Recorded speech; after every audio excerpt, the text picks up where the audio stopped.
Welcome back to page 121. Today we're going to take a look at Skeleton Warriors out of the Fiend Folio, right there. But first I wanted to take a look at an old shirt I have. I did a video a few days ago on the Death Knight, and I told the tale of Lord Soth and how the Death Knight functions, and my wife said, "Oh, did you show the shirt?" And I went, "Oops." I've told this story on the channel before. Several years ago in a D&D game, this is about 7 or 8 years ago, I had a higher level group going through a dungeon, and they came across a crypt area, and there they found what looked for all the world like a Death Knight. And the Death Knight did not attack them immediately, and he could not speak, and he gave them to learn as they asked questions, and he pantomimed his response. He gave them to learn that he was not in fact a Death Knight, but was really just a cursed warrior, possibly a paladin, and that he had been trapped there, and unable to speak or plead his case, he was held there until he could someday be freed. Now, this took quite a bit of role-playing and quite a while, and the players were still a little skeptical, but at one point, one of the players said, "Can we trust you?" So we asked the Death Knight if we could trust him. And then with the back of the shirt, he said yes, because that's what he did. He nodded, "Yes, you can trust me." And the players, still a little skeptical, said, "Oh, okay." And they freed him from his imprisonment, and he went with them, and then, of course, betrayed them and hit them with a 20 dice fireball and did all kinds of mayhem. Actually dropped a few of the players. They had to be resurrected.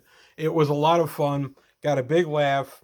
A lot of people saying, "Oh, I knew it," but the joke was that they actually asked him if they could trust him, and he said yes.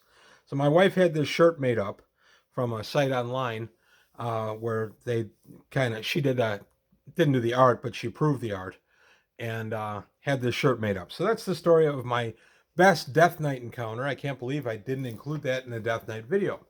Why does this pertain to Skeleton Warriors? Well, if you read the Skeleton Warriors, they go kind of hand in hand with the Death Knight. And in the saga of Lord Soth, we're given to believe that his followers who stayed loyal to him are cursed to become Skeleton Warriors.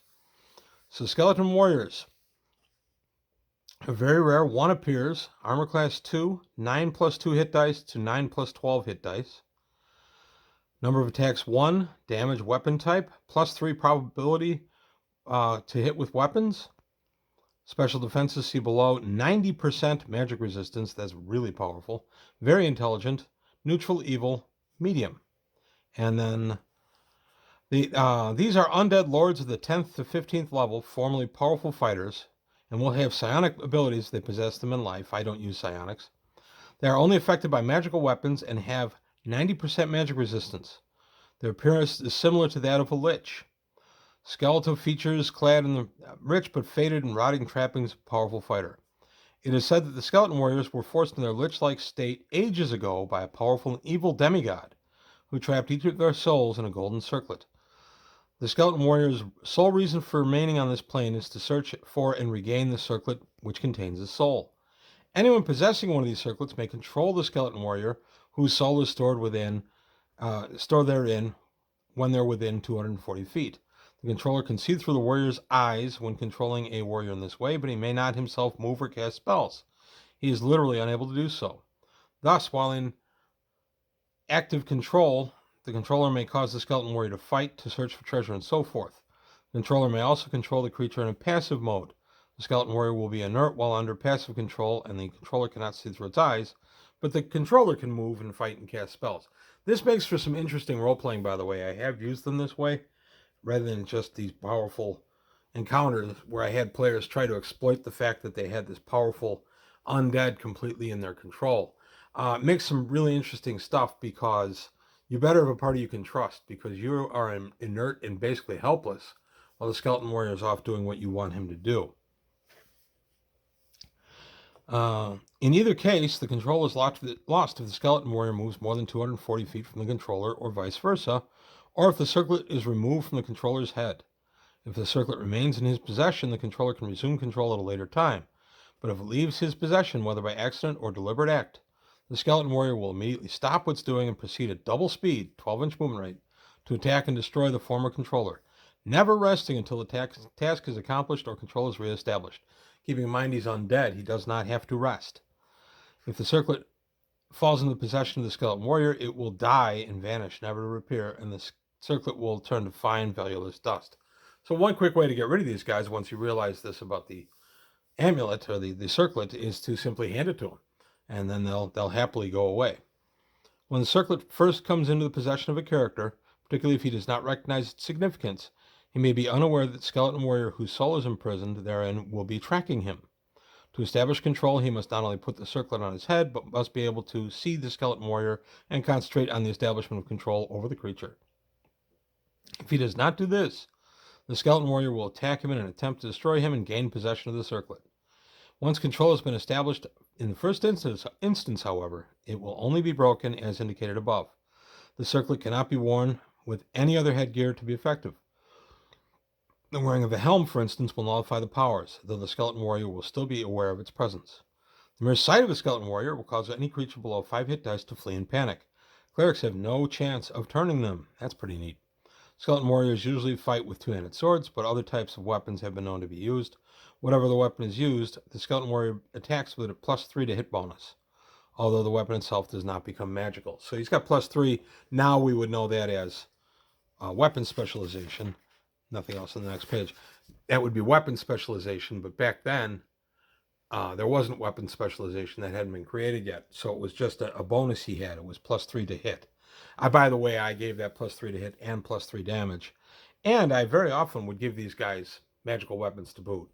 And the magic, if they get the circlet, their circlet is tossed to them by the players, the magic weapon also turns to dust. That's how I've always ruled it. So in the Lord Soth vein, we are kind of given to believe that the followers who stayed loyal to Soth when his curse came upon him turned into skeleton warriors and were under his command. There's no circlet or anything involved in that. They are simply cursed to follow his orders since they followed them into the curse in the first place. So skeleton warriors can be as neat or as quick an encounter as you want. You can build an entire story arc around this guy. You can have the circlet be something important. Maybe an NPC is controlling the skeleton warrior. The Mummy movies from the old Universal Studios come to mind on something like that, where the skeleton warrior is not the real bad guy. The real bad guy is the guy controlling the amulet or the circlet. There's a lot of ways you can use these. You can use them as self-aware, take out the circlet information entirely, and just leave these guys self-aware and treat them like a fighter lich. They don't, now by fighter lich, they still don't have magic skills, but they are liches who are fighters.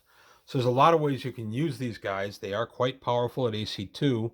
And by the way, AC 2 would be before, of course, any magical enhancement, anything like that. Give them a magical shield. Well, I can't use a shield with a two-handed sword, but give them magic chain armor. Drop their armor class appropriately.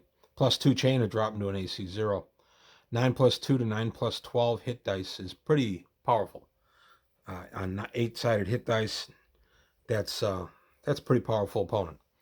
So there you have it. That's a quick look at the skeleton warriors and the attachment to Lord Soth, and of course the Death Knight. I can't believe I missed this. Like I said, I've told this story before and I've shown the shirt. I still wear the shirt sometimes when we play, and I'll start wearing it on the channel again too.